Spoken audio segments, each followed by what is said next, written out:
Começa amanhã a propaganda eleitoral de rádio e TV. A gente foi conversar com o juiz auxiliar da propaganda de mídia e ele explica o que pode e o que não pode ser considerado ilegal, tanto por parte dos candidatos como por parte dos eleitores. Acompanhe que isso aí é muito importante. Quando se fala em propaganda eleitoral durante a campanha nas redes sociais, são muitas as dúvidas. Aqui comigo o doutor Rogério Roberto Abreu, ele que é juiz auxiliar da propaganda eleitoral e vai nos esclarecer essas dúvidas. Gostaria de começar perguntando, a internet tem dono sim, então é necessário tomar cuidado, principalmente durante esse período eleitoral. Nós não podemos pensar que apenas candidatos e partidos têm deveres nessa eleição. A verdade é que todo cidadão, toda cidadã que tem uma conta de rede social, que tem um blog, que tem um site, um perfil, ele é em potencial uma pessoa que emite opinião, que emite sua adesão, às vezes suas críticas também a candidatos e partidos, e tudo isso no contexto de uma campanha eleitoral tem relevância para a eleição. Então, todas as pessoas que têm intenção em compartilhar seu pensamento, em falar de candidatos, de partidos, têm que atender a algumas exigências da legislação eleitoral. Eu diria que a principal é o respeito. Todos nós devemos respeitar as pessoas quando falamos na internet. Não existe anonimato na internet, mas todas as pessoas que não são identificadas diretamente no seu perfil podem vir a ser identificadas em procedimentos específicos para isso. Então não existe anonimato. O candidato, ele está apto, ele pode promover um post com o seu número, com outras informações sobre ele. E o eleitor?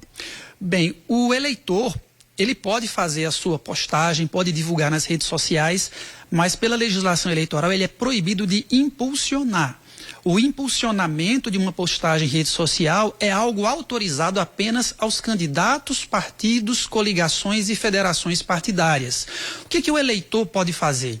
Ele pode postar uma notícia, pode postar um comentário, pode postar, seja uma crítica e compartilhar também, ele pode fazê-lo, mas ele não pode impulsionar. Ele tem essa restrição clara na legislação eleitoral. Nenhuma rede social. Em nenhuma rede social ele pode impulsionar. O que ele pode fazer seria também repassar. Se ele recebe alguma coisa, por exemplo, no WhatsApp, nada impede que ele repasse, mas ele fica responsável também por esse repasse. A fake news, como é que a gente pode identificar? É necessário ter cuidado, né? Porque as pessoas repassam. A legislação eleitoral trata como fato sabidamente inverídico, aquele fato que se sabe já de cara que não é verdade. Agora, por que ele é tão repassado pelo senso comum? Porque ele causa o escândalo. Então, cabe a nós, né, nos instruirmos para evitar esse tipo de coisa. Mas, assim, a legislação eleitoral também não define de forma muito precisa o que é a notícia falsa. E aí, paralelamente, ela atribui a todos nós, cidadãos e personagens do pleito eleitoral, a responsabilidade de conferir se aquilo ali é ou não um fato verdadeiro. E aí, assim, há uma diferença grande, por exemplo, em dizer que determinado candidato foi condenado a um crime. A menos que ele tenha sido condenado mesmo, aquilo não é uma notícia verdadeira. Mas dizer, por exemplo, que ele é acusado de um crime, se realmente existe uma acusação, isso não significa que ele é condenado. Então, trocando em miúdos, o que isso quer dizer? Desde que a pessoa se atenha aos fatos, aquilo que efetivamente foi comprovado, aquilo que efetivamente encontra eco na realidade, ele não poderá ser acusado aí de espalhar uma notícia falsa. Assistindo lá o guia eleitoral, tem um trecho que chama a atenção, não do seu candidato, mas, por exemplo, do oponente, do adversário, e aí pego esse trecho e posto, e aí replico. A legislação fala alguma coisa sobre isso? Bem, se a pessoa faz a repostagem, faz a réplica, mostrando que aquilo foi dito por terceiros e aquele fato é evidentemente falso, ele pode vir, sim, a ser responsabilizado. Mas a ideia também é de que não se comprima demasiadamente a liberdade de expressão, porque às vezes algumas afirmações são opiniões, e aí a opinião não pode ser confundida com o fato. Então, não se pode dizer simplesmente que uma opinião é uma fake news, é uma notícia falsa, se ela se limitar a ser apenas uma opinião. E aí essa opinião, uma vez que ela seja expressada, ela é acobertada pela liberdade de manifestação do pensamento. A Justiça Eleitoral, de certa maneira, presta muita atenção nisso. faz essa distinção com base na legislação eleitoral. Mas aí, assim, a regra de ouro aí está em que, se você afirma fatos, afirma que fatos ocorreram, presume-se que você conferiu a origem, você conferiu a realidade desses fatos. Se você não o fizer, você assume o risco de vir a ser responsabilizado caso se trate de notícia falsa. É importante dizer que não adianta postar, depois apagar se alguém já fez print. Então, a pessoa pode ser responsabilizada. Como é que está acontecendo essa fiscalização? Bem, a fiscalização, ela opera, eu diria, em três frentes. Primeiro, existe uma fiscalização de ofício, pelos juízes auxiliares da propaganda, que seria o exercício do poder de polícia, é assim dito na legislação eleitoral. Também há a fiscalização pelos próprios candidatos entre si, partidos, coligações. Então, se determinado candidato ou partido emite uma nota, faz uma propaganda que pode vir a ferir direitos ou interesses, ou a honra, enfim, a imagem do candidato, esse candidato ganha legitimidade para promover uma demanda junto à Justiça Eleitoral a fim de coibir aquela propaganda.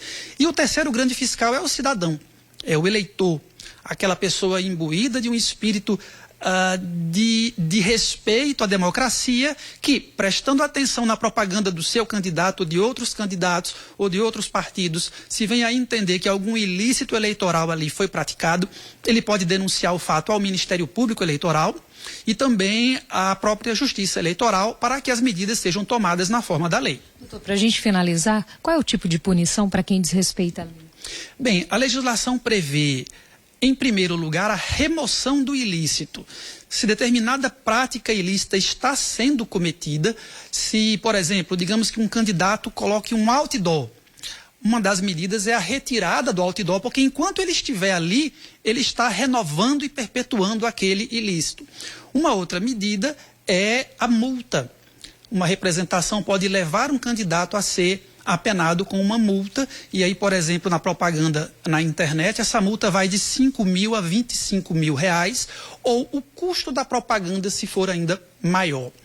E, obviamente, há a possibilidade da punição criminal, desde que aquele fato se enquadre numa norma penal, por exemplo, uma calúnia eleitoral, uma injúria eleitoral com finalidade eleitoral, e aí o Ministério Público poderá entrar com uma ação visando a punição criminal da pessoa que pratica aquele tipo de fato criminoso. Muito obrigada pelos esclarecimentos. Deu uma aula, né, não, Hermes? Para o pessoal de casa, os juízes eleitorais estão trabalhando bastante, né, nessa época. Até o fim de outubro, a gente acredita que deve ter segundo turno, né, primeiro e segundo turno. Então, até lá, a gente vai se encontrar outras vezes. Rafael Leite, para o Correio Debate. Obrigado, Rafael, pelas informações. Realmente uma aula, e é preciso ficar atento, porque essas punições aí podem atingir, inclusive, eleitores. Então, é melhor ficar atento e não fazer o abuso da internet. Deixa eu trazer outra